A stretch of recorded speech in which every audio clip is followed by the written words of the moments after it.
Il est 8 h ici à Paris, l'actualité internationale, c'est dans Paris Direct. Bonjour à vous, voici les titres de ce jeudi. Combien de morts en Libye après la tempête Daniel?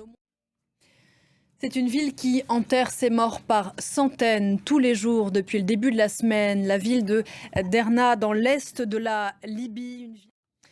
Au Maroc, à présent, 6 jours après le tremblement de terre, les secouristes ne trouvent plus que des morts sous les décombres ou presque. Leur travail est rythmé par les répliques. Il reste encore des villages inaccessibles. Le bilan du séisme avoisine les 3000 morts. Gilles Boiteau.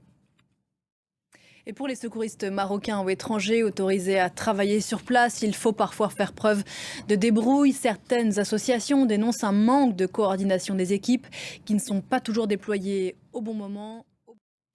Il avait mis dos à dos les deux généraux qui se disputent le pouvoir au Soudan. L'Allemand Volker Perthes démissionne. La pression des militaires était trop forte sur l'émissaire des Nations Unies pour le Soudan.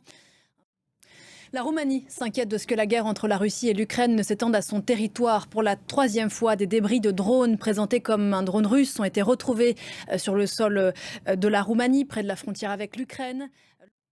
Quelques mots de sport à présent et du mondial de rugby. La France rencontre ce soir l'Uruguay pour son 2e match de la phase de poule. Un 15 de France fort de sa victoire face à la Nouvelle-Zélande.